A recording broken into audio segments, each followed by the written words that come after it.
Hello, Chicago. Network is on the air. Hello, everybody. I'm Ryan Yanishatis, and it's time to focus. And today we're focusing on the MLB free agent pool. Not much going on. We're going to kind of break this into the next couple weeks. Next week, we'll have like an update, but because there's some stories I want to tell as well on this episode as well. But first things first, let's get into the free agent pool. One guy has been signed as of today, and that is Anthony Santander. I had him going to the Pirates. He goes to the Toronto Blue Jays, who I think fits in. Again, they're going to be losing. Next year's free agent pool is going to have, as of right now, Vladimir Guerrero Jr. and Bo Bichette. So adding Anthony Santander to that team in like a must-win mode in a very tough division should be fun to see. So I had him going to the Pirates. He goes to the Blue Jays. I'm now 2-11. Still got 7 more guys on the list. We'll go through that next week. And then the Hall of Fame was announced on Tuesday. Congratulations to CC Sabathia. I got a quick story about him. In one of his final games of the season against the Tampa Bay Rays, he needed so many innings that he would have got an extra $500,000 or whatever it was. So he does, or apparently something happened in the game. One of the Yankees got hit at. So he throws it, someone gets ejected before he reached that innings limit. It was the final start of the season. The Yankees end up giving it to him, but that shows you what kind of a team player he was. He was really willing to put that aside to make sure that the Rays knew that he was backing his boys. So I think that's the respect there. Billy Wagner gets in, lights out closer. He was a closer for the Astros for so many years. Watching him in the National League Central, anytime you just heard the name Billy Wagner, you got chills down your spine. He was very emotional, probably the most emotional of the three. At least in the beginning, because obviously I think it was his last year on the ballot as well. He would have to go through the other ballots after that, but just great to see how excited he was to get a chance to be a Hall of Famer, and he deserved it. He was lights out as the Houston Astros closer. And then Ichiro, 1 vote away from being unanimous. Only one other guy's been 100%. That was Mariano Rivera, the closer for the New York Yankees. Ichiro deserved it. He got 3,000 hits in Japan and got 3,000 hits in the United States and in Major League Baseball. So the fact that one person, also they don't get to reveal who they are because they're a bunch of wimps. The writers, they do it, but you never hear why. So it's just Major League Baseball don't have rules. So congratulations to Ichiro, CC Sabathia, Billy Wagner. Off the top of my head, I don't recall seeing any of these guys live and in person. CC Sabathia had that great summer of 2008 with the Brewers that led him to the National League Championship. But I don't think I've ever seen the Mariners at Wrigley. I've been to Seattle, but that was post Ichiro, so never got to see any of these. And next year's class should be a doozy, led by Ryan Braun, so there'll be a lot of topics there. So guys like Carlos Beltran and other guys and Andrew Jones that are close to getting in might actually get it, because I don't think anyone in the class next year, when it's led by a guy what's full of steroids and lying, and Ryan Braun, we'll see. And also Cole Hamels, former Chicago Cub, more known for as a Philadelphia Philly, but that is that's the stake of that. So congratulations to Ichiro, CC Sabathia, and Billy Wagner. Quick Craig Counsell story from Cubs convention, of course, coming off that this past weekend. Had a Bob Uecker story. A kid asked it in the, which I wanted to do as well, but I thought he answered it the night before, but he gets one more. So Robin Yount, the great for the Milwaukee Brewers, his father was in hospice, always sat out on the porch.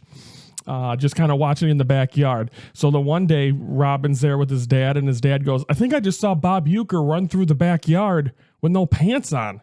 And Robin Yount goes, "Okay, Dad, I think they got you on too many drugs." So he ignores it. And about 10 minutes later, Bob Uecker runs through the yard again naked. And the dad goes, I think I just saw Bob Uecker run through the yard again naked. And he's like, okay, whatever. But then he ends up coming and knocking on the door. So that's the kind of guy Bob Uecker was. Not a bad thing said about the Hall of Fame voice. Obviously, the Miller Lite commercial. So thoughts and prayers go out to the family of Bob Uecker and Wisconsin, still mourning the loss of a great. And what they were able to do, all the Miller Lite cans outside. I didn't realize I know he has a statue in the upper deck of American Family Field, but I didn't know he had one outside. So I'm gonna have to take a look at that when I pay my yearly visit to watch the Cubs lose there. So there's that. And then let's get into some of the signings. White Sox signed Martin Perez. a starter who was with the Pirates. I think this is a guy that can be at the top notch of the rotation. He's a lefty, should be good. For the Cubs, nothing huge. They acquired Matt Festa from the Rangers. They DFA'd Miles Mastroboni, who just seemed to be on the team for no reason. They kind of got a guy to fill that. We'll talk about him in a sec. Cubs signed former Brewer Colin Ray. Colin Ray had a pretty good season, so hopefully he can fit in to the rotation somewhere. They signed Trevor Richards. Reese McGuire, a catcher that's been more known for, I believe he was masturbating in the dugout.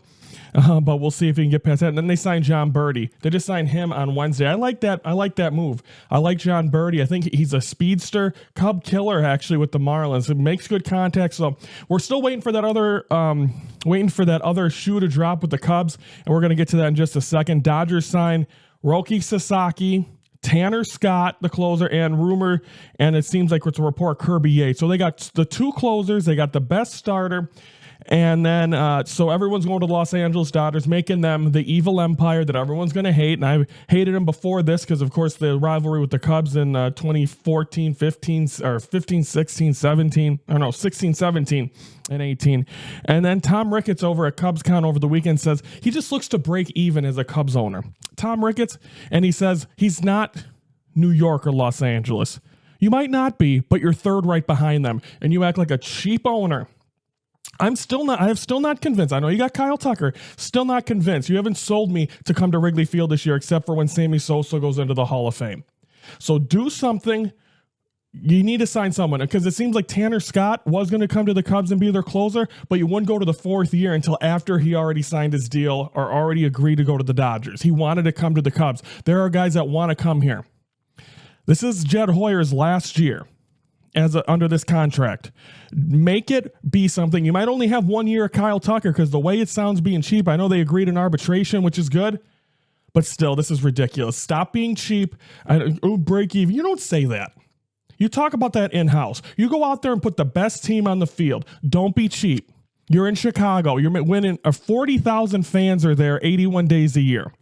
A beer is $15. You're telling me none of that goes to you and it goes to this team?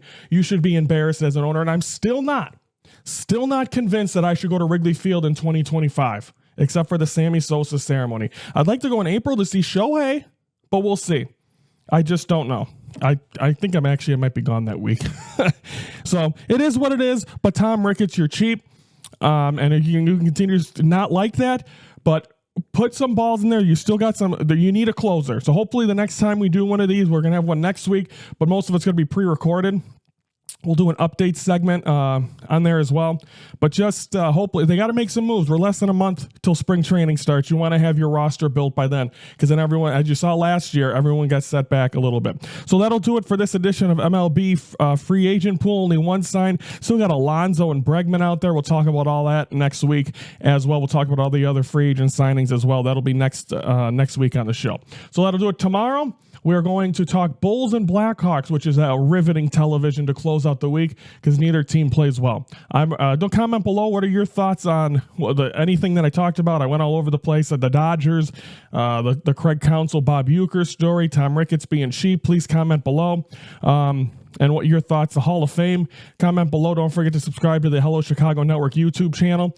As, of course, every Monday through Friday, 3:12 Central, we are focusing on sports, mainly Chicago. I'm RYAN'S RANT from the Hello Chicago Network, and we're the focus of Chicago sports.